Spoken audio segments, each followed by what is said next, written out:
Hello ladies and gentlemen, it's here, we've been teasing it. It's been a little bit longer due to someone's schedule. For once it isn't Matt's, but This is The Burning Truth.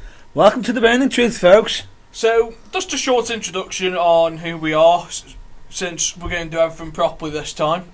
My name's Nathan Goff. I am a wrestling enthusiast slash, not an indie mark, but a regular entertainment mark. And he's also entertaining at the same time. Yeah, I'm here to bring the lighter side of sports entertainment, to bring reviews, but have a laugh at the same time while doing it. I described myself on the last episode of the podcast that shall not be named as Marmite, and people agree with that. But we have had some positive feedback from the Vince McMahon impressions. Oh. I'm joined by the bad boy of British wrestling, my compadre, which is Matthew the Bad Boy Burns. You can't get rid of me. I wish I could. If there's any takers, I'll sell him on eBay. Hey, you can't get rid of me now. I'll start. You can't get rid of me now. It's a penny plus $2.99 postage and packaging. So if anyone wants him, you can have him. Right then. So we're here. As I was saying last time, the podcast wasn't pushed by Matt. It was pushed by me, just to basically have a laugh. Spending a year just travelling down the road talking about different things. It turned out to be quite entertaining. We had a couple of people who listened in the back of the car laugh at some of the views that we definitely. had. Most of them we didn't agree on, believe it or not, but it was always entertaining to hear why we didn't agree on them. Exactly. So we're here, and we're going to do this properly. For those of you that wanted us to write some stuff, that stuff has been written. We're just waiting for the website to be finished designed, because we haven't done it to sell. So for once, you're not waiting on us. You're waiting on someone else to finish our website. Yep. It makes a change. We're ready. They're not. We have a new Facebook page which is going to be launched. All I'll say to you is, the second you said that then, we're ready, why did I just get DX in my head? That's Are You Ready? No, I was expecting that before it. No, but we're ready for this. No. We are prepared. Believe it or not. Oh, bear this in mind, it's a new day. We've got a new mic. Yeah, it's a new mic and it works brilliantly. It even has a little flashing light on the back when we're recording. I just think it's a swear jar secretly. I keep on thinking Matt's got a coin slot in it. Every time I use the words fuck, goddamn or Jesus Christ, I have to knock a pound in it. He's going to be rich by the end of each episode. Right then, so cheers for the idea. If that comes in, I'm not recording. You can bring Dan in to record with you for that episode. So here we are. We're going to cover everything to do with British, indie, possibly even WWE as well. So isn't possibly. It'll be more WWE than everything else. Especially with the Vince McMahon impressions. Yeah. I'm going to limit the Vince McMahon impressions though, just to keep you waiting for them and guessing. So basically they'll be coming out of nowhere, straight out of nowhere. And we had to realise something before this episode. I started the RKO Vines. Randy Orton owes me for his new push. I was vining before Vines became cool. Really? I think the real person who should be taking the credit is me. For getting RKO'd from out of nowhere. It was your fault for winding me up while we had a beer. I didn't wind you up. You just completely... You thought I had a hardcore title and then completely forgot that it's non-existent anymore. But I'm the hardcore champion. No, there's no referee. There's people there that witnessed at least a 3 count. 3 count? There's mine. You hit me chin on the curb. It was a 3-hour count. If you have watched the Looney Tunes cartoon where he just sees birds going round his head, that was Matt afterwards. So really, Ace Jordan owes me for his victory over you, because I injured you before Ace got the chance to. You're welcome, Ace. Oh, no, he doesn't like that anymore. It doesn't go under that name anymore, if you remember. If he's got a problem, he can take it up in the interview. That'll be interesting. We love you, Ace. So, how are you? I can honestly say it's been a very... I've missed this. I've missed it. You've heard it, folks. He's missed me. I'm not just about you. I'm on about this. Doing this, because it's like it's therapeutic. It's therapeutic, isn't it? I think. You got a lot pent up inside of you. I can tell. You're just wanting to break free. The truth shall set you free. Oh, so that. Oh, I knew one of us was going to come out with a cheesy line. And I'm there. I'm here. I'm here all week, folks. Right then. So, let's crack on to Raw. Oh. Where do we begin on Raw? Really solid show. Yeah. Probably the best show I've seen for the last 3 months. Mm. And there was no Cena, which makes you really happy. Not necessarily. Not necessarily this time. I would have thought you would have been bouncing off the walls in here. Nope. No? No, on the contrary. He's now the number one contender. So, Brock's not on the scene. Wouldn't you think it'd be a good idea to have Cena, the number one contender? Making him relevant? Well, if there's no Heyman, they're doing the Authority versus Team Cena, which the Authority's got to win that match. Yeah. The rumours on the grapevine is that by WrestleMania 31, it'll be The Rock versus Triple H, with The Rock fighting for Vince McMahon for control of the company. That is the rumours on the mill. Which last year was supposed to be Steve Austin versus Triple H. And bear in mind, if I recall, didn't they have a certain moment on SmackDown? Yeah, well, it's quite a funny moment. If you look on YouTube for it, it is quite entertaining. Where Stephanie has to stroke both their egos. Lord knows she's done that a couple of times. The $1 billion princess. I'm not saying anything to that. I'm picking my words carefully with that. That could be my boss. It could be your boss one day. And one day you might have to join the billionaire ass club. Would you complain at that? By the time you get there, she could be the state of Linda McMahon. Oh, good point. It could be a long, long way away. But no, so that is rumoured for WrestleMania 31, which means that the Authority have got to win. Now, who goes on Team Authority? Seth, Kane. I'm expecting Triple H to be there. I'm expecting Triple H to be there because Orton can't be, because he's off filming a new film. And that hasn't got a DVD title yet, or a movie title. Ooh. They're keeping it under wraps. I'm expecting Rusev. You're expecting Rusev? I'm expecting Rusev because of what happened later on Raw, where Stephanie approached him and Lana. Mm-hmm. And Lana says, as you Americans say, we'll get back to you. Potentially. So I'm expecting Rusev. I'm expecting the bodyguards to be there. The Stooges, the new Stooges. Noble and Mercury. I reckon Mercury can still go. I'm not too sure about Noble. Mercury can. I'm still a little bit iffy about seeing Jamie Noble in a ring. Why? Because he's about 5'6" and $125. Look at him in the ROH.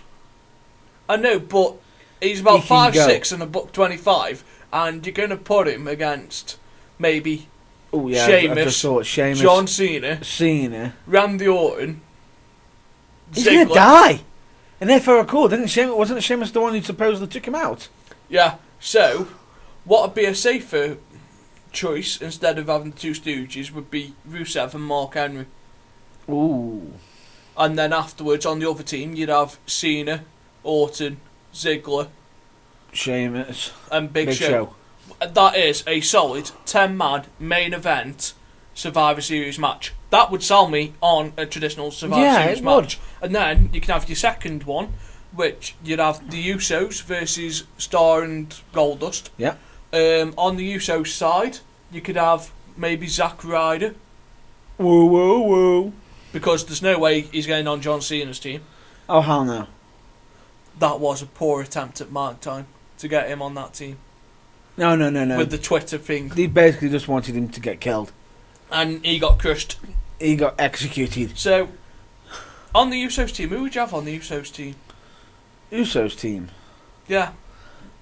I'm not too sure with that because one's enough, I think.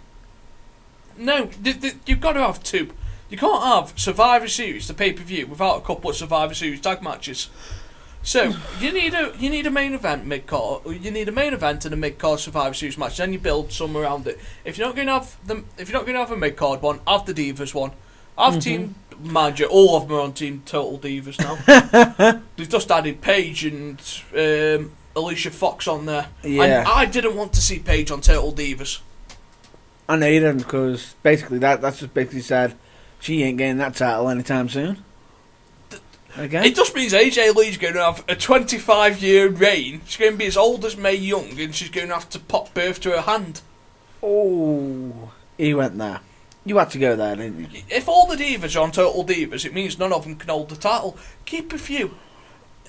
Paige's gimmick is the anti-diva, so why have it on a programme that is Total Divas? Fucktards. Complete fucktards. I'm going to give you an anti-diva gimmick, but you're going to go on a TV show called Total Divas. Idiots. Whoever's in creative needs a foot up their arse and a sledgehammer in the back of the head from Triple H. Hi, Freddie. Oh my god. You forgot about Freddie Prinze Jr., didn't you? Is he on the creative? I think he is. From Scooby-Doo? Yeah. Oh, Jesus Christ. Well, if he isn't, he has been. Why would you have someone who starred in the worst reincarnation of Scooby-Doo? Scooby-Doo isn't as PG as WWE is. Oh, that's bad. Why is Freddie Prinze Jr. on a writing team? Whoa. You have been warned. An incoming rant is about to happen. You have been warned. Why? But that doesn't make sense. Okay, you may be a wrestling fan, but so are most of us who go to a wrestling event. They don't just pick us out the crowd and go, "Oh, you look capable of writing a wrestling show. Come backstage, join the other fucktards and monkeys that we've got here that don't know how to write a 3-hour show to compel an audience." If you notice, they're getting people from the entertainment and whatnot. Just what's wrong? It's because they're trying to avoid the whole wrestling theme, aren't they? Because they're not saying they're in the wrestling business, they're in the entertainment business. But that's fine. Just go to the people that write the wrestling shows going, right, you can't use the word wrestling. Okay, brilliant. Right then, BG James, come over here, man. Write me some of the most funny stuff that you can that's entertaining. Why you? Because you were part of the funniest skits that we ever had on television. Oh, which time? When they went to WCW. Do you know that Triple H never told any member of D-Generation X... Until the day. No, until they got on the tank. Yeah. Because it's actually covered, that is, on the Monday Night Wars. And it's covered on the DX Confidential. And it was dead funny because it goes, Kip James and BG James turned up and they were like, Hunter, why are we on a tank? Why is that there? And why has that got DX sprayed on the side of it? He went, don't worry, it'll be fine. I'll fill you in later. Could you imagine? Right. You can imagine what's going through their heads. Uh-oh. Are we going to be breaking some rules here? but that's brilliant. Like, just have them, right? If you want some entertaining stuff, because most people will agree, the most entertaining stuff that they've seen on wrestling is when the wrestlers have been given free reign. Not when it's written for them, you know. I don't want to hear John Cena cracking a 4-year-old wiener joke. Ooh, good God. So, it's better, to be honest with you, the best personalities in wrestling are normally the ones that are closest to yourself. Yeah, when Austin went in a ring with a fake gun and pointed to Vince McMahon's head, that was like something out of The Simpsons, but you could tell it was written by a wrestling person. A comedy genius. Yeah, Bang 316. But we digress. So, what else happened? We could always move on to some of Shawn Michaels' funny stuff. See, now that is a person that Triple H should pay all the money in the world to come write some stuff. Oh, I'll never ever forget. Don't tell me to calm down. Don't tell me to calm down. And he just goes round the back. But and he just turns around to that guy and goes, mate, what is your name? Stan. Doosh. Sorry, Stan. no, literally chins him on with a sweet chin and goes, see, I just kicked Stan. No, but Triple H should be getting on the phone to Sean and he should be going, Sean, we need you. What's it going to take for you to come back? Not even in a wrestling capacity. No, in a backstage capacity. I don't care if he just works Mondays, Tuesdays and Sundays. But they've also got to be careful not to try to overdo it with the funny. You've got to have that balance. But that's Shawn Michaels is the greatest in-ring performer. So if you want someone that can pull a talent to the side and go, right, to get over with your moves, why don't you try doing this instead of that? People listen to Shawn Michaels. Oh, if you want someone to improve the wrestling, why don't you just say to Bret Hart, right, will you come in and watch Raw and SmackDown? And with the certain talents you want to coach, just put them aside, spend 5 minutes with them. I could add to that, but I'm not even going to touch that one with a... I won't even touch that with a 50-foot pole, because bear in mind, he had memes over himself over to do with a certain interview he did with a certain TV show, I believe. Wrestle something? Wrestle Talk? I was trying to avoid the name then, because I don't want to get us in trouble. It was on Wrestle Talk. He made a certain comments which made so many memes and also implied that he was grumpy. What, that Triple H isn't in his top 100 wrestlers? And that he isn't a 10 out of 10. What was it, 4 out of 10 or something? Yeah, Triple H's WrestleMania match doesn't make... I won't even score it a 4 out of 10 against The Undertaker, which is probably Undertaker's third best match at WrestleMania. Yeah. Oops. So, foot in mouth scenario with the Hitman there. Very foot in mouth. But then again, was this during the time when he hadn't cleared things up with Vince? Quite potentially. So who knows? What else did we have on Raw? So we had the Authority, we had the storyline announced with Vince, which should see Vince come back in. Dean Ambrose versus Bray Wyatt. Ooh. Like the feud, not looking forward to the matches for one reason. What? One of them's got to lose. Yeah. Where you should be you should be pushing both of them at the same time. That's a tough one. They're fighting each other too early, so I reckon that it's a little bit too early for them to have a feud. But I understand why, because Rollins is moving on to this little storyline with Randy Orton, which he's got to be running out of time to cash in that briefcase soon. Nope. When's the next Money in the Bank? Is it June? Yeah. Okay, so you either have him try cash it in at the Royal Rumble. Yep. Because if he cashes it in after WrestleMania, he's going to take the momentum away for whoever wins the WrestleMania main event. Yep. Unless Lesnar wins at WrestleMania and he cashes it in next night on Monday Night Raw. Does a Dolph Ziggler. Yeah, but he won't get quite the reaction. So I'm a bit iffy, but I'm looking forward to the Ambrose Wyatt. It's going to be quite entertaining on the mic. However, did you see Dean Ambrose's street fight with Cesaro? Oh yeah. That was brilliant. Dirty deed with a pumpkin on the head. And don't forget the elbow drop with the broom. Yeah. With the skeleton, wasn't it? No, broom. He did something with the skeleton as well. Oh, yeah. Oh no, Cesaro double superplexed the skeleton. And him. I'm looking at it, I'm thinking to myself, that's how you do brilliant matches and incorporate a theme. I also reckon the skeleton, the skeleton took a mean bump. Oh, yeah. Speaking of superplexes, this is going to go. This one goes to a certain superplex that Cesaro did at Hell in a Cell on Dolph. Have you seen it? Yeah. My God, that was brutal. That takes strength. I've been impressed. Like the wrestling as of late has been solid on the shows. Oh yeah. Rusev is now our United States champion, which we predicted on the last podcast that we did for the show that shall not be named. Yeah. We predicted that. Now I just need him chuck it in the trash and get the European belt out, and I'll be happy. That was your prediction. Yeah. My prediction was for him to change it from the US to the Russian national belt or the Soviet Union or something like that. Just something crazy. But I'd be happy if he changed it to the European. No, but it's interesting, that is. The fact that's happened, because I don't see him losing that title until WrestleMania. I can't see him losing it. And there's a rumour on who's going to be fighting for him at WrestleMania. Who? You'd be quite surprised. Go on. The King of Swing. Cesaro.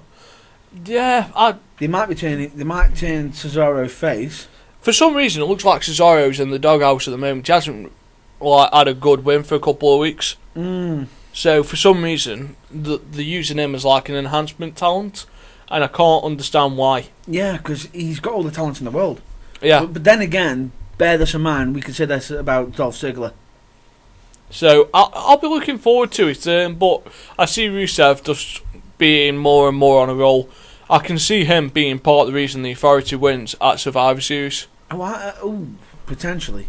With Ziggler doing the zigzag on Cena when Cena's the last one.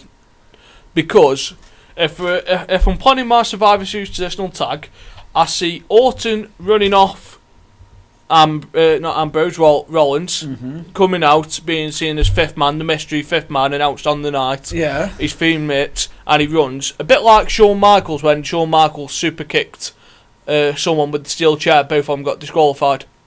Oh, I get what you mean. So, like, them two take each other out almost immediately, yeah. Which then sets up their feud the next night on Raw to kick in properly. True. Which would carry them to the Royal Rumble. Well, bear this in mind, right, here's an interesting fact for you. There's one superstar who is synonymous with winning Survivor Series matches. Randy Orton. Yes. Can you see him dropping a statistic that's been going so strong? No, I don't, because booking has such a short memory span. So I can't see that happening. But I can see Orton coming back for a brief run off of Rollins. And bear in mind, he's also been the lone survivor. Yeah. On numerous occasions. I see Mark Henry beating Big Show with the world's strongest slam. Then Big Show getting back up and hitting the knockout punch on Henry. I don't see that. I do. I can see Henry eliminating Big Show, but then straight after, everybody nail Henry. No, I see like Big Show getting up pissed on the outside, getting back in and hitting him with the knockout punch. If Mark Henry, no, the only time I can see the knockout punch is if Henry gets Big Show counted out. Yeah, so if he gets him counted out. But I can see Henry eliminating Big Show some way, and then Big Show eliminating Henry. Definitely. I see Rusev eliminating Ziggler and Sheamus. And then I see Triple H pedigreeing John Cena. For the finish? For the finish. I can't. I can see Accolade. Oh, actually, I see Kane being taken out by John Cena and Triple H and Rusev being the last two. I can see the Accolade coming into this. Well, and Cena passing out to the Accolade. No, Cena tapping out, but bear this in mind. No, Cena will not tap out. Well, bear this in mind. Did he be Mr. Beat here? Right. No, they missed the beat on with Sheamus. Sheamus has never tapped out. Did you know that? No. But he passed out in the Accolade, didn't he? Yes, he passed out, but he never tapped out. No. So that's fine. Like, I don't mind Cena passing out in there. A pass out is normally strong for both sides. It's normally strong, that is, for both. Yeah. And actually, Cena has tapped. I think he has. Yeah. Kurt Angle. Yeah, 2003. But, again, are WWE writers ever going to remember that? Oh, Cena's never tapped out. Yes, he did, 2003. But Sheamus has never tapped out on WWE ever. And that's fine. So 2003 was the last time that he tapped out, and that was to Kurt Angle. Yep, but that's Kurt Angle, come on. He's a beast. That's quite a strong list of people that have tapped out to the STFU. Yeah. Batista, CM Punk, Big Show, Triple H, Randy Orton, Kane, Jack Swagger, Barrett, The Miz, and everyone else on the roster. Yeah. And it says Nikki Bella in the bedroom there. No, it don't. It does. You're just saying that in your head. No, it says Divas to tap out to the shut the fuck up. Oh my god. 10 minutes piece. John Cena must need at least 10 minutes piece at least 3 or 4 times a day. So, what else happened on Raw? We had the Diva segment, which Nikki Bella confirmed that she is the number one contender after SmackDown. Yep. She got Brie to slap AJ. Yeah, it's a different build, but I actually hope Nikki wins, just to break the thing of the Total Divas can't have the title. But if she wins it, but the problem... it's going to be cheap. It won't. I reckon it'll be AJ properly... winning. If AJ wins, it'll be because of... the whole Diva thing. Yeah. The Total Divas. Which will take it a little bit away from it. Yeah. Definitely. But anyway, I say let's continue on. Let's push through. Shall we? Yeah, so what else happened on Raw? I think we need to have covered everything. Ryback. I'm liking Ryback as a face. Got Again. a huge reaction in San Antonio. The big guy's back. The big guy is back, and it's about time. It's about time. He should never have turned heel. No. Way too soon. Not right. He works as a face. Yeah. He works as a face. WB. Push him as a face. Push him as a face. Potential person to go up against Rusev. Potentially. That'd be a good call. But that could be the WrestleMania one. That would be a good 10-minute slogfest. Exactly. And bear this in mind, I'm pretty sure it'd be quite impressive. A WrestleMania moment would be locked in accolade, counter accolade, into shell shock. Or he does the backpack stunner to get out the accolade. Oh, yeah. Good. That's a good call. And then he sets it up for the finish, meat hook, and Boom. shell shocked, and the crowd goes wild for the US title. The new US champion. Big quiz for you. Who was the last person to win the US title at WrestleMania to go on to hold the World Heavyweight Championship the following year? Dolph Ziggler. Huh? Dolph Ziggler. And John Cena's done it as well. Yes, he has. He beat Big Show at WrestleMania. He beat Big Show for the US title and then beat JBL. The year after. Interesting. Where Dolph Ziggler's never won the title at WrestleMania. True. I was expecting to be Dolph. No, so if you want to give someone that little rub from the US title, that the only little bit of rub that they'd ever have left, the last person who won the US title at WrestleMania to go on to win the World Championship is John Cena. Yeah. That's quite a good call there. That's a bit of pub quiz trivia there for you. Definitely, definitely. And I can see Ryback having a similar sort of position. The only problem is as if Reigns isn't ready, Ryback, they know where his main event tested as a face. He is, but the only problem is, I just hope they don't do what they did last time. We put him in face position. Unfortunately, we've got a face as champion. Just turn him heel. No, they shouldn't. They should push him all the way. He's ready. The fans like him, and then it gives them a chance to build Reigns up as well. Have a proper build for Reigns. The big guy, and bear this in mind, he is no small slouch. No. Like, he has like the Goldberg feeling, but he actually loves wrestling, whereas Goldberg treated it as a job. Yeah. Which it shouldn't be. It shouldn't be that way. It worked. Have you seen the Goldberg Monday Night Wars commentary? Yes. It was brilliant. I saw on there, they were like, yeah, Goldberg went from 9 wins to 43 in the space of 4 weeks. Fuck knows how we did that. I liked it when I was watching it during the cruise when they were talking about the cruiserweights. I liked how he actually he stepped back and literally stated and admitted the cruiserweights were more entertaining than his matches. Goldberg? Yeah. Yeah, they were. No, but he admitted it. Yeah, because he knew he could only do a set amount of moves. Clothesline, kick, spear, jackhammer. End of match. He was getting paid like $30,000 a week for 5 minutes work. I'll go over there. I'll learn how to kick someone, spear someone, jackhammer, and walk back behind the curtain. And the irony of it is, who did he beat first? Hugh Morris. Yeah. Who is now a trainer for the WWE. Mr. Building Mart. Yeah. Who literally states anybody who wants to get through to the WWE has to go through him. Good way of saying it. Yeah, but back in the power plant days, that was. Yes, it was. It was just a shame that the person to actually show the flaws in Goldberg is actually the general manager in NXT. Oh, no kidding. Good old William. Oh, you had to... so you knew about that. William Regal was told to have a 6-minute match, and he decided dragged... to go Roman Greco on him. Yeah. I saw it.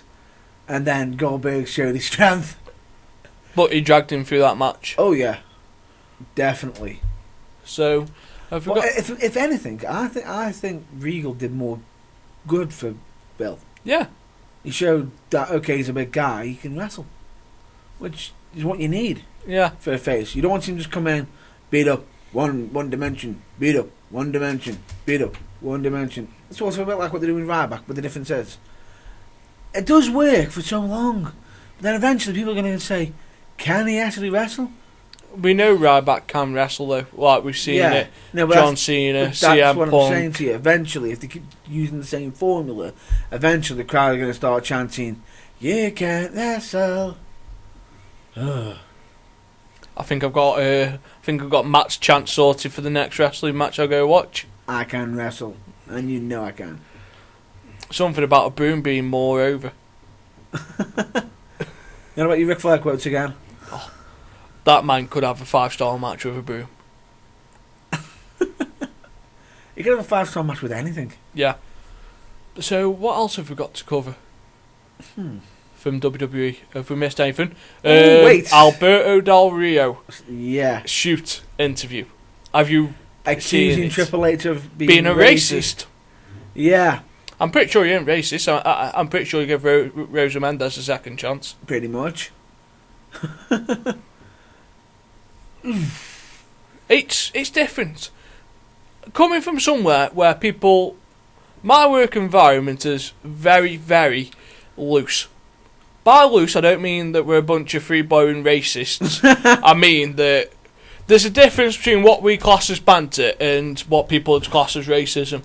We border very closely on banter between us and a couple of the lads in the office. I'm pretty sure that's we're clearing with the bit. Yeah, but we both of us go both ways with the banter. He gives me some, but with us being give and take Caucasian. Yep. White, by the way. We don't take it as personally, whereas if we drop the N word, they might find it offensive. Yeah, so it's political correctness has gone mad. Very mad. And when you live in a country where you can sue someone for just accidentally stepping on your toe, or saying a word. Yeah, it's gone. Like, things that Triple H could say could be seen as banter, and if he does say them, why don't they just go, can you please stop saying that? There's no... If you don't say it offends you, then he's never going to know. It's sort of, if they, if people don't know that something's offending you, then how are they ever going to know it's offensive without you knowing, without them telling? So basically, what in that essence, the only time that they're going to know that you're offended is you're being sued. Yeah, and there's no point telling someone you're offended when you're going, yeah, I'm sorry, but this lawsuit's for you, by the way. You wouldn't do that on a friend, would you? No. So, if... I doubt it, but it'll be interesting to see... how that goes. Yeah, because both him and Ricardo have both said the same thing, that it is a very racist place to work. Now, when one of the backstage agents is probably one of the toughest men in the locker room, who is Ron Simmons, if it was a racist place, I think he would have come out and said something. Apart from, damn! I was waiting for that one. But JBL said Ron Simmons Norman is... Smiley's there, if I recall. Yeah, as well. The cat. No, he isn't the cat. Oh no, that's Ernest Miller. That's Ernest Miller. Who Screaming. Screaming Norman Smiley. Yeah. But who, on good authority, is a phenomenal wrestler. He's one that you don't want to be having a shoot where he can handle himself. Yeah, and perhaps one of the greatest wrestlers of all time was Offcast. The Rock. Exactly. So if there is racism there... And if I recall, didn't Triple H feud with The Rock? Yeah. And The Rock and Triple H are supposedly quite good friends, so if there was racism there, it would have been more widely reported. I think that would be pretty much... Eesh. You wouldn't have got that view. Well, it could have pushed it, but probably the wrong way. Yeah, so you've got to take it with a pinch of salt. Roll with the punches. Yeah. So what else has happened? Oh, here's one for you. The WWE Network. Yes. You say your piece, I'll say mine. My piece says, is yours going to be a rant? No, it's... Well, I want some clarity. That's fine. You want some clarity? Here comes the clarity. WWE, if you're going to announce something with date and time, don't you think you should have it ready by then? Not just go, oh, we've got the WWE Network, here it is, and half an hour before announce it on Twitter. Oops, we can't air it due to some technical difficulties. Not saying what they actually are, but then having Vince McMahon come on and say, we do apologise for this. Please hang in there. Fans are screaming, saying, what's the problem? And the only thing that people can come up with is Sky Sports. Yeah. No, Sky Sports. So basically, it's either fans are getting angry at Sky Sports because they're being misled, or basically because there's no direction. Fans are losing interest in the WWE Network because every time they said they're going to roll it out for us, they haven't. People are probably going to be getting sick to death of it. Bear this in mind, you're saying please don't try to get it illegally. People are going to be doing it more now because you're not giving them what they want. And the UK scene will be one of your biggest marketings. Excuse the rant for that. No, it's a bit different. The frustrations with it are that the network is going to be potentially overpriced. Now, if it's overpriced in the UK, people aren't going to pay for it because there's nothing on the network that we can't download on YouTube. So, if we download it on YouTube, I can watch stuff, which I have done because people take the content from the WWE Network and just upload it on YouTube. So, if you make us pay more than the Americans do, people like me who just pay $14.99 and watch Raw, watch SmackDown, and then catch everything else on YouTube that they want, will just carry on doing that. So you either make it the same price, offer us the same content, and reach your 1 million viewers, or you keep on pushing us back, and you'll save the 700,000 viewers and the next XXL. Yeah. The XFL. It'll be a failed project because you couldn't do it properly. You got no footing. No. Absolutely no footing. Because you keep literally saying, here it is, pulling it away. He's a big carrot, and here's us just moving it away. But if you put it as a channel on Sky Sports, I guarantee you that there'll be more people pissed off over here than there is in Canada. And this is not a market that you want to piss off, because TNA could just bring their product over here then properly. And I for one, if TNA came over here and it was the only thing I had to watch, I think I'd stop watching wrestling. Yeah, because I know how much you love TNA. If they did something I enjoyed, I will give them praise. But when you're recording 9 weeks in front of everything, I can't praise that. One thing I can praise about TNA, Boot Camp 2, a recommendation this Sunday, watch it on Challenge. I highly recommend it because they're not actually doing any TNA wrestling. You know, you've got actual British wrestlers doing proper matches and everything. So they're actually going to be showcasing the best of British. It's an interesting market. Now, one of my favourites is in there, but I can't bring myself to watch it because it still looks staged, because they'll put the person they want through. They're just using the rest of them to get British people to watch it. Potentially. Like, we all know that Grado probably won't get a proper TNA contract. I think he will. I don't think he will. If he takes that contract, no. Bear this in mind. He'll be on the Maximum Impact tour. No, bear this in mind. Last year, Spud won the contract. Yeah. But the Blossom got a contract. Pardon? The Blossoms. They got a UK touring contract. No, they actually got a contract. Did they? Yeah. They actually got a contract. But one of them decided to quit. And because one of them quit, the other one joined. So that's if you watch TNA Boot Camp, they brought it up with the Olsen twins. They were very hesitant to put them too because because they literally stated with the Blossoms because one of them because they both got a contract. Yeah. And then one of them quit, and then the other followed. So basically, they put that time and effort to considering having them, got them signed, and then nah.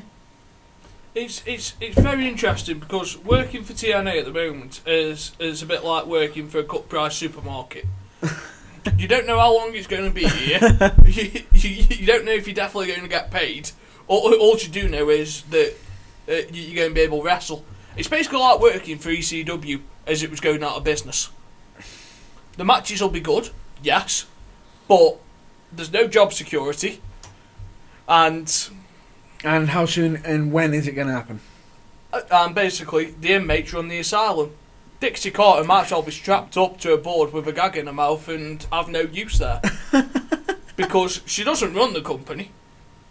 It may say director outside the door, but it says Oxo's on the side of buses. It doesn't mean that she's in charge.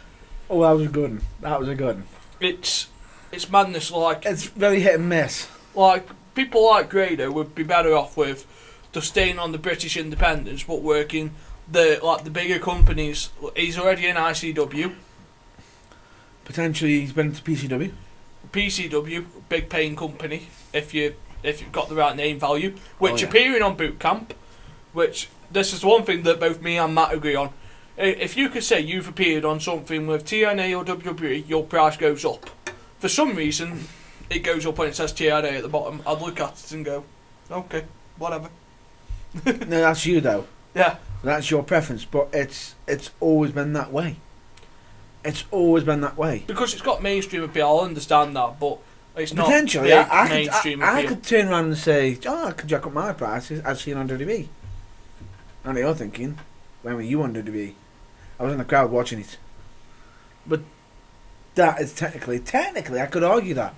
But no, I'm not one of them guys who's going to be doing it that way. If I was going to be as seen on WWE, I want to be a on-air talent. Do it right. I can imagine you as one of the Rosebuds. Oh! If that happens, I would consider it, but that's still on-air talent. Still Adam works. Rose turned on the bunny.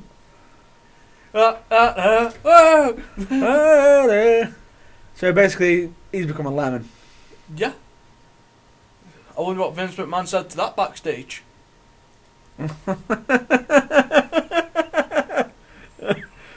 Oh, God, here we go. How does that conversation come around backstage? How do you go to... Whoa. We've got our most over guy here. What are we going to do with him? He's never lost a match. So, what are we going to do? We'll feed him to Kane. Screw it. We'll feed him to Kane. Now that he's lost to Kane, what can he actually do now that he's been defeated? And what can he move on to? What shall we have him do? We're going to have him team up with a bunny. Now, this sounds like something that John Laurinaitis came up with, or something like that. So, you're going to take this man and you're going to team him up with a supposed animal. The person playing the bunny, if none of you are aware, is actually Justin Gabriel. Yeah. I wonder what give that away. Nothing to do with the way he pitches on top rope, does it? No, it's the selling of the splash. Yeah. But it's Justin Gabriel. Now, this must be how Vince's mind works at 4 o'clock in the morning, where normal people sleep. And you can just see him there going, we've got this South African person over there. Now, he teams with a bunny, right? Right, I want that man to turn on that bunny. And under that bunny, we want another South African. Yeah. And it's like, why, Vince? Why? Why? Why would you put the bunny in the ring? If you wanted to get rid of the bunny, why not have a bit of continuation from the JBL show? Why not have him come off the commentary table and just clothesline from hell that bunny? Because I personally would rather see that than the party foul. So basically what you're saying is you want JBL to become Elmer Fudd. It's rabbit season. Duck season. Rabbit season. Duck season. Rabbit season. Rabbit season. Duck season. Fire! Bang! But no, like, if that JBL eliminate the bunny, it'd be like a continuation. But there was no reason Adam Rose should turn on the bunny. They had one reason. R-Truth, saying the bunny's stealing his spotlight. Well, wouldn't that make R-Truth a heel? Yeah. By pointing that reference out. It's just pointless. Like, they should have never got the bunny involved in wrestling. It's a tough one, that one. It's a hit and miss. It's a very hit and miss. But Vince McMahon must have been, like, curling up inside going, I'll destroy them kids thinking a bunny can wrestle. But no, Vince. If you wanted something funny for, like, comic relief, just get JBL clothesline the bastard thing. Dude, you know, at least I could laugh at that because I've actually watched it on the WWE network when he's trying to blow it up in the limo or shoot it in the ass with a tranquilizer or something like that. You know, I can laugh at that because it's a continuation from your YouTube show. But bear this in mind, not everybody has seen the YouTube show. Well, if you haven't, then on SmackDown, which is basically Friday Night Rewind for Raw, and the rest, or Afterburn, or something, you could just go. If people are wondering why JBL did this, just watch this short clip from YouTube. Or, as soon as he clotheslines him, JBL, you know, you can have Michael Cole just go, oh my god, why did you do that? And have just JBL sit down and just go, have you not seen my show on YouTube? It's a great way. It's a great way to plug the YouTube show because the JBL show is funny. Yeah. Like, we're actually a big fan of the JBL show. Well, we're actually just a fan of JBL. Yeah. But wrestling god! The commentating god. Oh. But it'd be like a continuation as such, which is what it needs. It's missing that. It's missing that continuation. Like, if you're starting storylines on certain parts, it's like instead of Heath Slater, because the Heath Slater character's worn a little bit now. Turning face. But why not bring him in as Clem? Clem? Ah. And then after he can have his little affair with Emma. Really? And you've got a storyline. What are either of them doing that's better? Good point. Good point, because all you can see is job.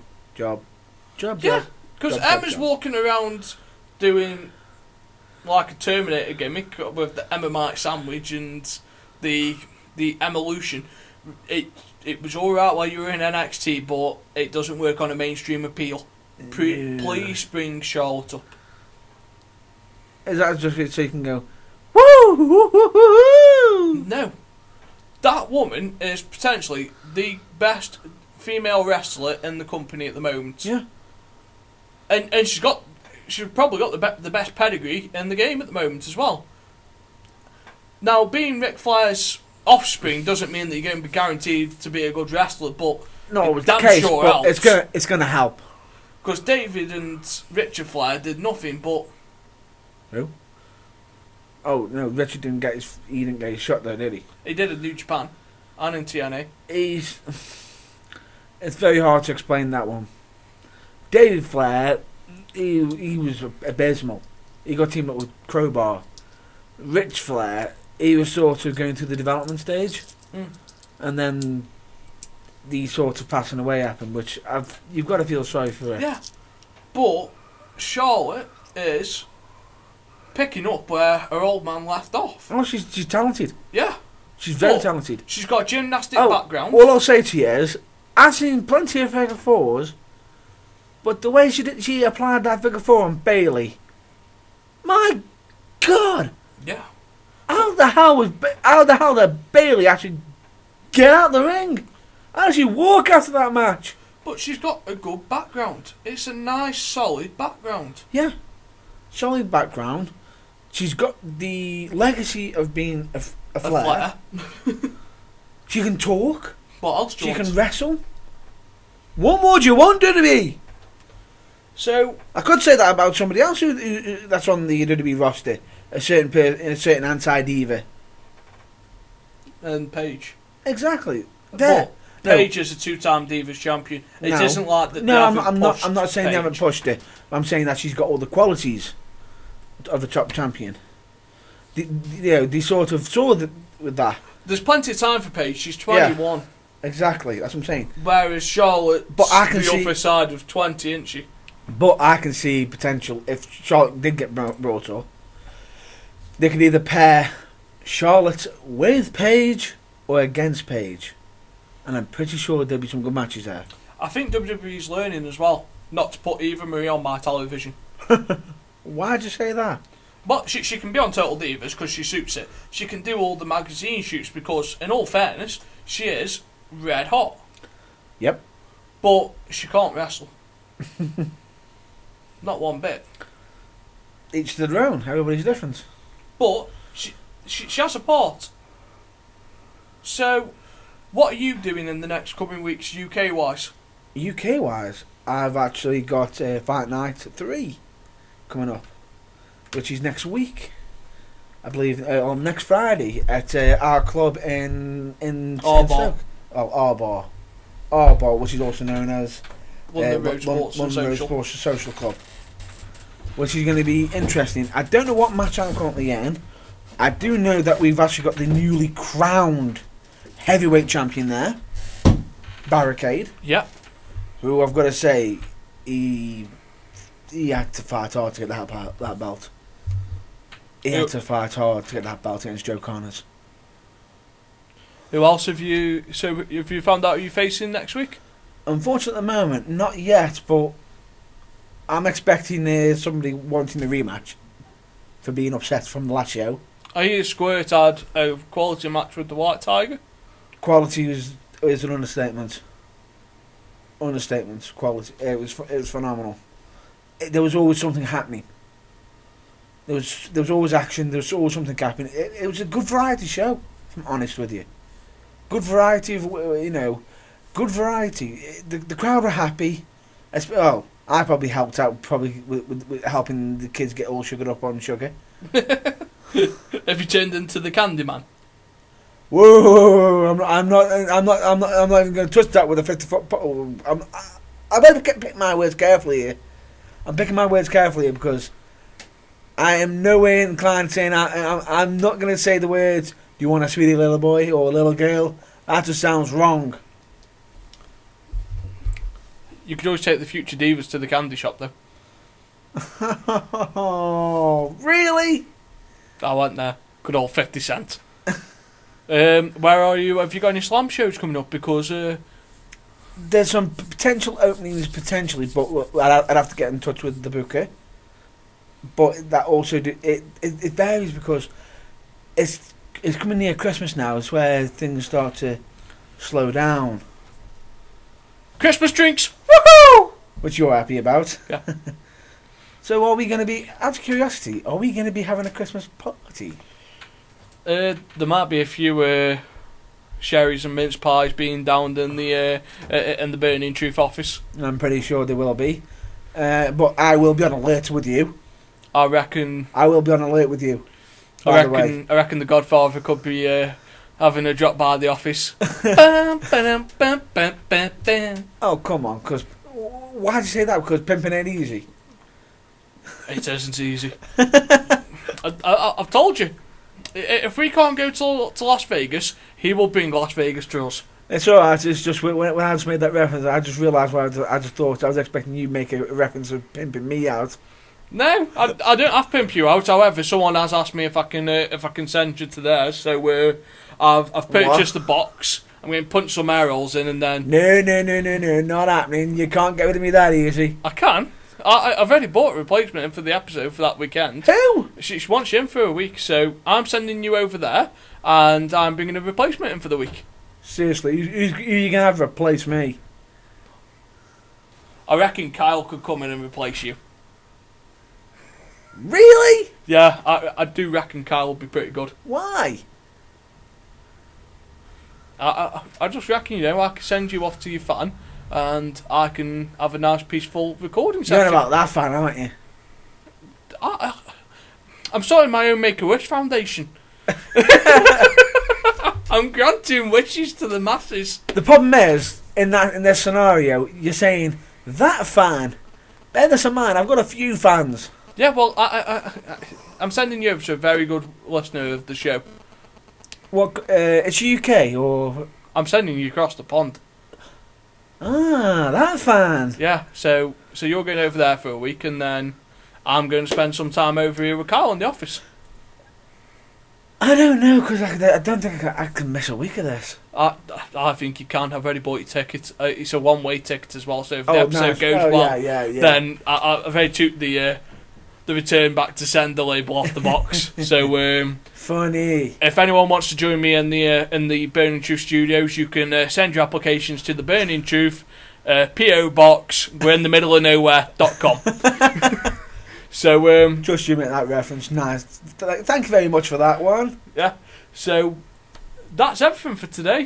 Because Matt's got to shoot off somewhere afterwards. Well, I don't mind hanging around a little bit longer if necessary, because it's the first. It's the first one. I know, but no. We're doing it properly. No. I say keep it going. Because I feel as though because we've missed so much, we can give a bit more. Can we give a bit more? Yes, we can. God damn it! I don't know if we can. Yes, we can. I don't want to give it all away in the first episode. We're not giving it all away. We're just playing catch up. But there hasn't been much to catch up on. We could always talk some old school. Oh. There has been some good old school stuff on recently. Yeah. Have you watched the ECW stuff? Yes. The exposed thingy. Oh, yes. What did you think of it? Eye-opening. It was quite shocking, but to be honest with you, bear this in mind, I watched that around the same time I'd watched the Paul Heyman DVD. Yeah. Which does open your eyes. That you find out certain things, as in, okay, Paul Heyman was so against WCW and made out he was against WWE.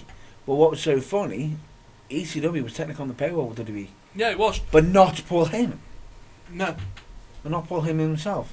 No. He never actually had a check sent to him under the name of Paul Heyman. He had it sent to his main company. Which was Extreme Championship Wrestling. No, it's actually under the actual main company's under a different name. Eastern Championship No, Wrestling. it's something completely, I can't remember what it was, but he does mention it on his DVD. It went to the main company that went straight into the company, the money for ECW, which helped getting more talent. Not only that, bear this in mind, you have Flash Funk, who they had a deal, a bit of a thingy, an advertisement deal with the company, because every time he came out, he was advertising a certain record store because of his theme song. When WWE decided they wanted to use him, they were basically losing revenue because they were losing Too Cold Scorpio. So what did WWE do? They paid the revenue. Yeah. They paid the additional revenue. Vince had a nice little feeder company at the time, because if he wanted any of the talents, all he had to do was just go, right, Paul, I want this talent, what's it going to cost me to get him across here?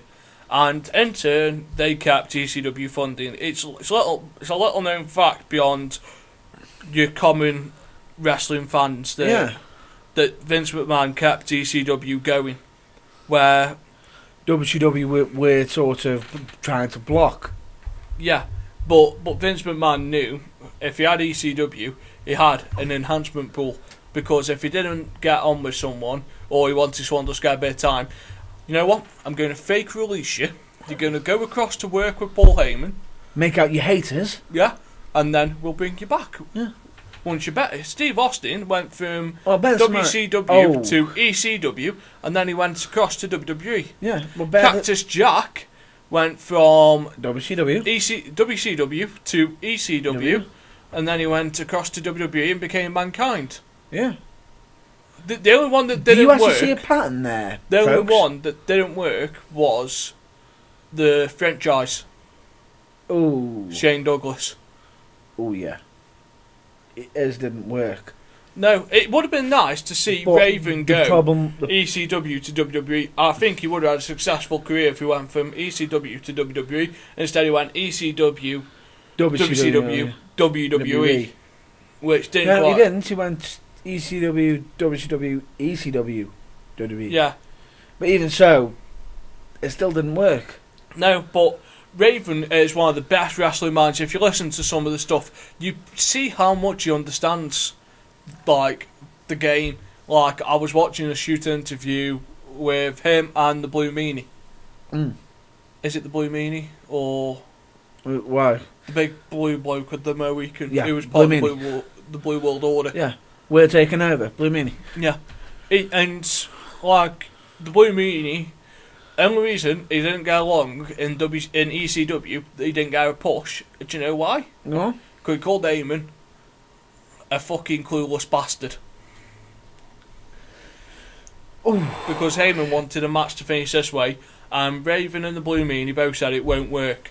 Raven says, I don't want to part to do this with this, it's not my match. The Blue Meanie went, I'll do it, but if it doesn't work out, it's your fault. And then he didn't leave it there. After the match, when it didn't work, he came back and he went, you are a fucking clueless bastard. And that is why Blue Meanie didn't get a proper push. A bit of a warning to all wrestlers out there. Do not insult the Booker. Especially when the Booker is the greatest mic person as a manager. No, he is now, but you don't ever say stuff like that to the Booker. Your fans can. Fans can. If you're quite in touch with a couple of fans who have got a little bit of a... You can be upset, you can tell them your views, but bear this in mind.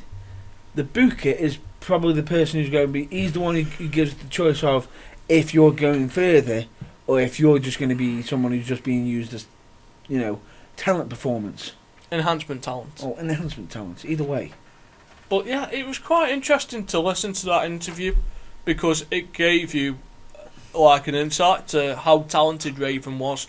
Like some of the stuff Raven came up with was good. Like some of TNA's good years were when Raven was booking his own stuff. Yeah. Like when he came in and he threw a fireball in, was it Abyss's eyes or Mick Foley? I think it was Abyss. I think it was Mick Foley. No, it was Abyss. Was it? Yeah. It was Abyss. Are you sure? I think it was Mick Foley. Nope. He did fireball Mick Foley, didn't he, in TNA? I don't think he was anywhere near Mick Foley. No. No. Well, he threw a fireball at someone. It's Abyss. Yeah, the lights went out. He stood there, fireballed, and then the lights went back out and he disappeared. Yeah. But the best thing about Raven was that he knew that everywhere he went, he had to do something different. He had to modify his gimmick just a little bit to reconnect. Oh, bear this in mind. Here's one for you, and I'll see if you can agree with me on this. Whenever you see TNA announce Monsters Ball, it's just a hardcore match. Now, yeah, when you saw it first used in TNA with Raven and Abyss and Monty Brown, yeah, how did that look? That match, the build up, evil. It looks as though it was evil being. They were supposedly meant to be locked in a dark room. Yeah, like it's supposed to be like a mix between a ballroom, boiler room brawl. There we go. Put my teeth in. Hardcore match and a street fight. It was supposed to be like evil. Yeah, and I remember when they first debuted it. It looked evil. Like one of TNA's worst matches that has ever been around is that the cage where you have to escape the cage, where it goes like the escape. that. Yeah. The escape match. Yeah, I don't like that. How dangerous is that? It's very, but it wasn't actually started by TNA. It was actually started in Mexico. I know, but when TNA brought it in, it's a stupid match. It's not just that; it's the danger of it. Like having your wrestlers try to climb upside down. Now, that's fine if all they've got to do is try to escape it in a quick time. It's like something off a Fear Factor. But when you're asking them to put on a 10 or 15 minute match where they're drained. Yeah, you'll know this more than me. Trying to climb up something, they make it look tiring, but they're actually tired as well. Well, bear this in mind. Have you seen the one where Homicide won? How long did it take him to get up? Ages. It wasn't because he was pretending to be tired. Yeah. He was knackered. Well, it's all you've got to do is climb up hop over and climb back down, that's fine. But you've got to climb something that's like a 75-degree upside down thing. And that's no easy climb. No, and if your hands slip, you can fall back and you can injure yourself. Or injure somebody else who's there. That is utter stupidity. Like, that match should be illegal. But if you've noticed, you haven't brought it back since. No, and they shouldn't. Because it should be illegal. Mm-hmm. That is a danger to the wrestlers and the people around the wrestlers. It is. And I can't disagree with you at all. It's 100%. I agree with you. It's a very dangerous match. It's, like people say, like a scaffold match is dangerous, or it is, but or the Texas Death Match. The difference between them is you actually know where the actual proper danger is. Yeah. And you're going to be thrown into it. The only people who are going to do that are people who are willing to put their body in that danger. Yeah. Whereas in an escape match, it's not directly seeing the danger. No. It's sort of... Because all it takes is for one footing to be slipped. It's... You see the danger when it's there in front of you. Now, I bet that's mine. I bet you they were all there thinking, yeah, we can do this, we can do this. Didn't even have to test out if they could do it. Probably got straight into the match, and then when it came to someone winning, they were like, fuck. Yeah, sometimes it is stupidity when looking at these matches. Like, some of the matches that have been done, I don't agree with. Like, when TNA bought the Texas Death Match back with... You'll be able to tell me who it was. Who? The Texas Death Match. Who bought it back? Which company? TNA bought it back. But they didn't do it properly. Like, an old Texas Death Match was where they taped their hands, put glue around the tape, and then put their hands in glass. I know it's Bobby Roode, and was it James Storm? Possibly. Texas Death, yeah. Beer Money. Yeah. Yeah, it was. But they didn't do like a proper Texas Death Match where you tape your hands, put it in glue, and then put your hands in glass. That wasn't really a Texas Death Match, regardless, because WCW did it as well. Yeah, but the original Texas Death Match was done like that. No, but that's a real death match. Yeah. But not a Texas. The idea being of a Texas Death Match is... You pin your opponent and you have a count of 10 to stand to your feet. Which... I'll tell you this now, and I know what some people are thinking. What's the point in that? Technically, bear this in mind, folks. They've got to be actually that out cold to like for 15 seconds to not kick out of a 3-pin count, and then cannot be able to get back up. Now, bear this in mind. For you to do that, you've seriously got to mess somebody up. Another stupid gimmick match that I've seen, and I despised it, was the Punjabi Prison. Oh, don't even get me started on that. We were supposed to...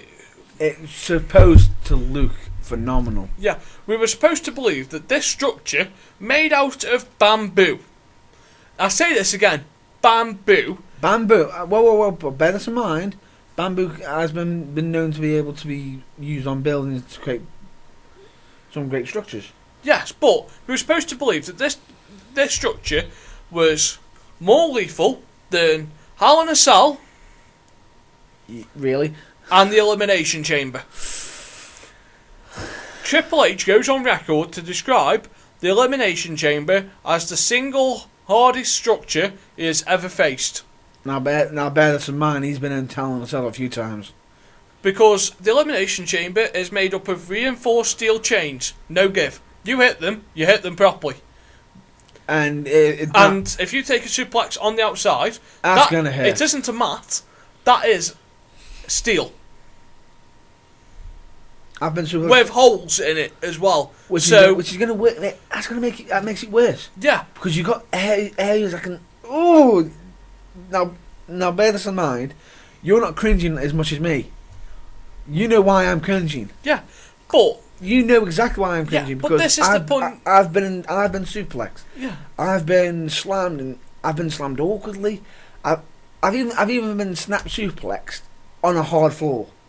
Yeah, but the Punjabi Prison, like that, didn't seem like an evil structure. It does seem like 2 giant wooden steel cages, which is practically what it was. Basically, all it was a cage, a wooden cage in the middle, and a bigger wooden cage on the outside. Yeah, but they have 4 ways of getting out through the little doorways. Yeah, and then you had to climb over the top on the other one, which looks stupid. Yeah, like the most stupid version of Hell in a Cell that we've ever seen, and you could probably back this up. Dog in a kennel. Yeah. That is the stupidest Hell in a Cell match we have ever seen. You didn't expect me to just go straight out with it, did you? People don't regard that as a Hell in a Cell match. It's not. But it technically was. It's not. Is it inside the Hell in a Cell structure? No. Okay. Is there a cage with space for mats on the outside? I don't know. I was drunk that day. Your homework for next week is to go home and watch that match. No, I'm not watching that match. I am not watching that match. I will never watch that match. But the dogs weren't that vicious. If I recall, one of them shit on the mat. On the mat, and one of them tried to hump each other. Yeah. Yeah. You know, the premise of this match was supposed to be to keep the action in the ring, but also vicious wild dogs. Yeah. And the idea is you can win by escaping. Yeah. But the dogs weren't vicious. No, but they can't have them vicious because technically due to certain laws. But why would they even mention that rule? Why having animals involved in entertainment? Not the best idea. No animals were harmed in the making of The Burning Truth. Thank you very much. and no animals were harmed during that one of the worst matches I've seen in my life. It's a Hell in a Cell match, folks. It's not. Just for people who don't want to comment on that being a Hell in a Cell match, not. That is a Hell in a Cell match. It's not a Hell in a Cell. Actually, for you to get involved with us, we want you to add us on Facebook under The Burning Truth and comment on your worst ever gimmick match. It can be anything. Like, you've heard some of ours, like, we have quite a memory that goes way, way back. Coleman on a glove match. Yeah. You forgot about that, didn't you? TNA had some right awful matches. No, that was WCW. I know, that was WCW. Which one did TNA have? Reverse Royal Rumble? Yeah, a Reverse Royal Rumble, why? Where you win by getting into the ring. Really? What else is there? Feast of Fire was quite a good concept. I enjoyed the Feast of Fire. The only problem is there's only so many pink slips you can give out. Yeah. What other gimmick matches have we had? The only way I can think Feast of Fire could be changed is it could be tweaked.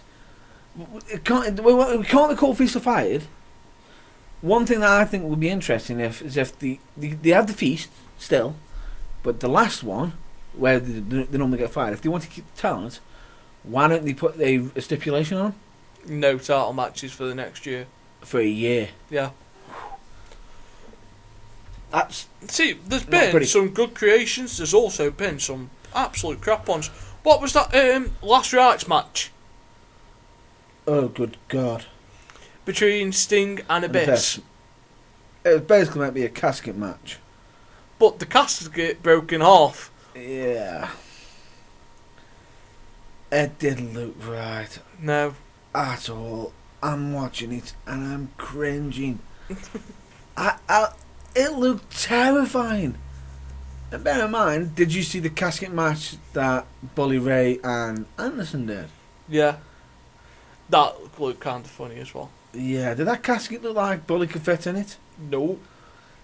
It made me laugh. And what made me laugh is, when Anderson actually put the lid on, was the lid actually on? No. It was just like laid across on a 45-degree angle. It was like, who's in it? Just quick, in the map. Ring the damn bell. Yeah, this match has been goddamn fucking awful. Ring that goddamn bell. That's if he was working there. But no, there has been some god awful matches. What else has there been? People argue over King of the Mountain. I enjoyed the King of the Mountain concept. The double the worst but best stipulation match was Ravishing Rick Rude versus Shawn Michaels with You Can't Hit the Face. Now, he's laughing at this because, right, here we go. You being the professional wrestler, how many moves involve, like, the face or the head? Astronomically. It's quite a move. There's quite a number of them. So, you've basically limited the match to... Basically, Ravishing Rick Rude unintentionally is just completely eliminated his own finisher. Shawn Michaels has just eliminated his own finisher. Yeah. What are they meant to do? So, you can't hit the super kick, you can't hit a drop kick. Can't hit the net breaker. You can't do any punches to the face. Can't do a DDT. No suplex. Drop toe hold. No. So you've basically just took a wrestling match and made it into a hip toss, body slam, back body drop. But you can't counter the back body drop. Yeah, because that's kicking on the back of the head. A spine buster. Back of the head? Yeah, You words allowed at the face. Yeah, okay. So spine buster. Top rope elbow drop you could do. If you landed it right. Yeah. Leg drops out of the equation. Yeah. People's elbow. You could do people's elbow, a leg lock, as long as Boston crab. Like, you could do pretty much all the submission moves from the legs, but you need to get them down there before, and a hip toss or a body slam isn't going to... It's not going to work on everybody. No. So, that's quite possibly the worst gimmick match, but the funniest one. But the idea was, the premise, because... Did you actually watch the match? Yeah. It was genius. Yeah. But that is like the best worst gimmick match ever. Oh, no, I've just thought of one. Go on. A bad one. Especially because I've seen... nearly every time I've seen it, it's always messed up. Blindfold match. No, because... No. Especially the TNA one. Have you seen it? Yeah, but... No, have you seen the TNA one? Yeah, but there has been some good ones. I'm on about, like, just concepts. Like, a blindfold match is a wide-known concept that some of them work. To this day, the best blindfold match involved Jake the Snake. Yeah. To this day. Because the way Jake... Ring psychology. It was genius. Because what was so clever is he literally just put his arm out, literally had the crowd telling him where his villain is. Yeah. And it was genius. And the good thing about it is the villain could literally cheat by literally taking quick peeks. But my God, if you've seen the TNA one. Have you seen the TNA one? I'll go watch it tonight. Don't. Don't. I have been warned. What's that saying to you? Bear this in mind. I actually watch some TNA from time to time. How bad's that? I'm basically advising the person who does not want to watch TNA not to watch this match. It is that bad because the masks fall. The mask falls off. You know, the bag comes off the head so many times. I'm thinking to myself, well, someone please just buy some rope and tie it around the neck. I'm going to go for a quick survey. So if we've got any males or if any females are that way inclined, you can answer this. What is the best gimmick match ever invented? Oh, that's a good one. I'm going for mine. I want to see if my colleague goes for the one that I've got in my head. If he doesn't, I want to see if any of the males, or as I say females are that way inclined, agree with me. So what's your best gimmick match? Best gimmick match? It's hard to say. I know there's one commentator that's with me. Hmm? Oh, JBL? No. So what's your best gimmick, and then I'll say mine. Best gimmick match? Yeah. I think gimmick matches wise for brutality. I'm not going for brutality, I'm going for fun. Oh, no, this is for brutality. Because the way it was debuted, and then a certain wrestler, or as Ric Flair would say, fall guy, would dub him, the Hell in a Cell. Because it's exactly what it says on the tin. Hell in a Cell. Yeah. Yeah. Okay, now your best gimmick match for fun. For fun? I don't know. Mine's bra and panties. And the king agrees.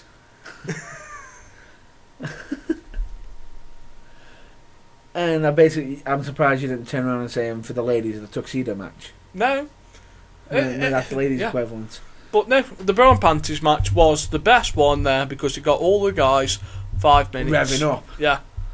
Going for 5 minutes. Now, if I was going for a brutality one, my favourite ever gimmick match, and this will surprise you, was the 3 Stages of Hell. No, it doesn't surprise me. I almost said that myself. It was between Hell in a Cell and 3 Stages of Hell. Because 3 Stages of Hell, it says it on the tin. It was 3 Stages of Hell, no, technically, it was. It's not. It was because that's the main event version name of it. Yeah. But the actual name of it is 2 out of 3 falls. Yeah. But the way they did this idea is technically. What's so dangerous about 3 Stages of Hell is you've got to have Iron Man qualities. Yeah. If no one's actually seen the 3 Stages of Hell match, I recommend you watch it. Which one would you recommend? Triple H, Shawn Michaels. So good call. That's a good one. Very good call. Another one. If you want to watch a good 2 out of 3 falls match, just a basic 2 out of 3. Sami Zayn versus Antonio Cesaro. Quite possibly the best 2 out of 3 falls match ever seen on a WWE television. Top quality that one is. Very top quality. But for 3 Stages of Hell, 2 come to my mind. You mentioned one. You know what the other one was? What? Austin versus Triple H. Yeah. The problem with Austin, once he did his neck in, he couldn't properly sell. So it looked like he no-sold everything, which wasn't his fault. Yeah. It was the injury's fault. So I'd go with 3 Stages of Hell, Triple H. Top one, Triple H versus Shawn Michaels. If no one's watched it, I recommend. Because bear this in mind, Triple H, amazing entertainer, top guy, against Shawn Michaels. The icon. The main event. The main eventer. Mr. Hall. Pay-per-view. Mr. Hall of Fame. Mr. Hall of Fame. Mr. WrestleMania. Yeah. As they stated a few times on commentary, is there anybody out there who performs on a big match situation better than Shawn Michaels? And the answer was no. Correct. I actually think the 3 Stages of Hell is like the ultimate feud ender. That's where all feuds should stop. Oh, definitely. And I'd like to see at WrestleMania Ambrose versus Rollins, 3 Stages of Hell. And that's the end. Yeah. That would just end it. Yeah.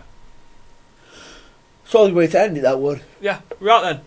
We're going to wrap it up there now, folks. This is like your hour and a half special. Well, it will be hour and a half once everything's been done. So we've got a new Facebook page, which we'd all like you to follow, advertise. We'll be advertising it ourselves as well, which is The Burning Truth. Yes, it is.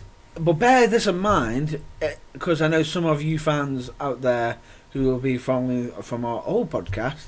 The link to the Burning Truth will be on there. Yeah. Also, you can find us on Twitter. We're on the same Twitter as usual. Which is Wrestling's Fourth Wall. Yeah, because we can actually legally say that.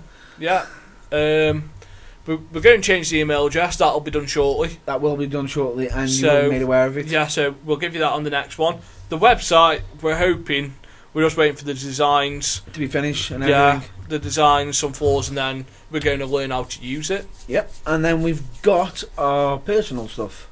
Yeah. Would you care to go first? Yeah, you can find me as always, Nathan Goff on Facebook, and you can find me under Matt Burns UK.